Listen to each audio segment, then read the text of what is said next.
ถอยที่สองมันยากองเขาตัดโอ้ใครมามันจะใส่ไปหาควายโอ้เห็นยังเลยโอ้กินส้มพอดีเลยมากินน้ำเด้อกำลังนี่กำลังซีเซียมนี่มาโอ้ไปโอ้บ่าวซื้อยังซื้อพุทธโอ้พุทธนะไปเลี้ยงควายคู่มือมาเถอะนี่แม่นแหละโอ้ควายคือสีลายเนาะบ่ลายดอก4-5 โตนี่โอ้ขายติ๊กตัวหนึ่งขายบ่ตัวหนึ่งบ่ขายดอกโอ้คือบ่ขายโอ้แซ่บบ่เจียวเหรอแซ่บโอ้แซ่บได้เนาะแซ่บบ้านเจ้าเอ้ยมาคอบ่แม่นแล้ว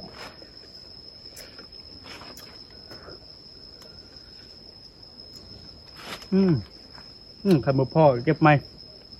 กกอยู่นี่โอ้เฮากินซ่องถ้วยเลยนี่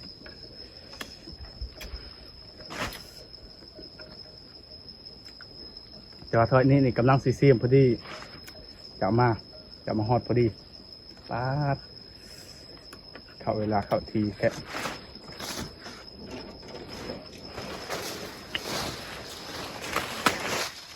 มันนักกินเขากินมันบักลายๆแต่นี่แต่เขากินเลยกินทีเดียว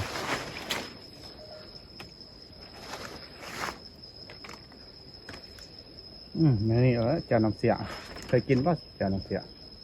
เคยแซ่บลายเจ็บจำบ้านเฮาเนาะมาเด้อพอดีเพิ่นหอด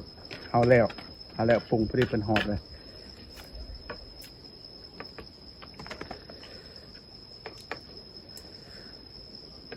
คือบนยินกระแลงควายเด้ออยู่ถึงโอ้อยู่ถึงผูมันปะนั่นแหละควายคือสิตุยเนาะคือว่าควายจับกินน้ำเลยเด้อกินพอดีเลยโอ้คอยลืมถือน้ำพอดีแล้วนี่เจ้าถือน้ำคอยก็ยืมกินนั่นแบบนี้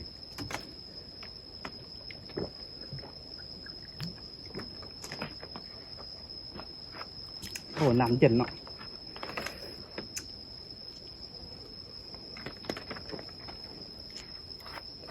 ยางเอาปะนั่นแหละยางเอา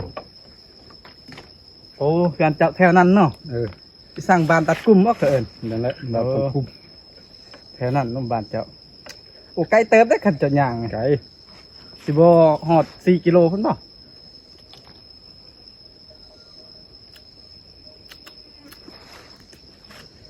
มากับรถมาเดียวเรียกรถเท้าสีแดงถ้าสิเมื่อกับเท้ากับเมื่อ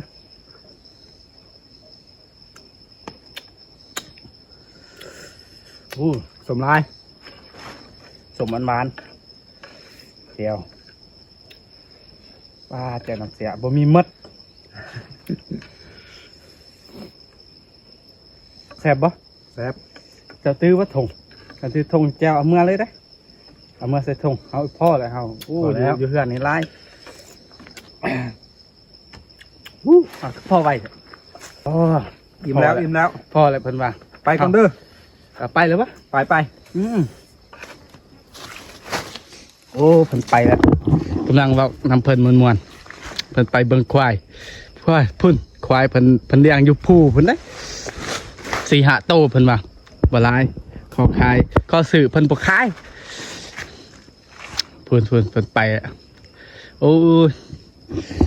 เพิ่นมาเข้าที่เข้าทางแล้วพอดีเฮากินส้มพอดีเพิ่นมาหอดโอ้เพิ่นก็ได้กินเสยซื้อเพิ่นเบาพุดนะนี่กกมาขอกันอยู่นี่เลยกกใหญ่ๆโอ้อิ่มเอากินบักลายๆพี่น้องโอ้ยนี่แจวมัดแหละฝนมากมันร้ายขนาดแต่ในกองคือสิบเห็นดอกเนาะเขาเก็บมีแต่เพียงนี้งานตัวนี้แล้วก็งานนี้กินพอแล้วอิ่มโอ้บอกพุทธไปหาควายสมพ่อได้ยินกำลังควายเนาะแรงกินด้นเนี่ยว้ายตักพรก้อนเห่าก็ได้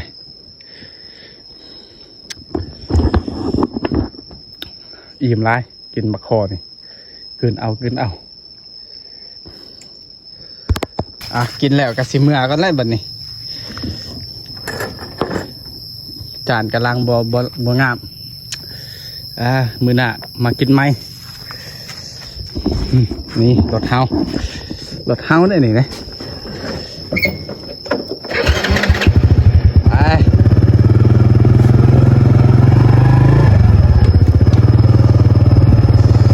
บ่พูดคนเมื่อแล้วบ่ไปมาแต่หาควายมาแล้วบ่อ้าวบ่พูดใส่ควายเจ้าเมื่อน้ำอีกโอ้เนาะขี้คานยางไง ขี้คานยางเพิ่นว่าใส่ควายจ้ะปลาอยู่หั่นแหละ ตอนแรกไปเบิ้ง โอ้ตอนแรงอีกเพิ่นว่าโอ้เนาะโอ้บ่จบได้ปลาพุ่นนี่คอติดรถอีกอยากกินส้มอันนี้คอติดรถอีก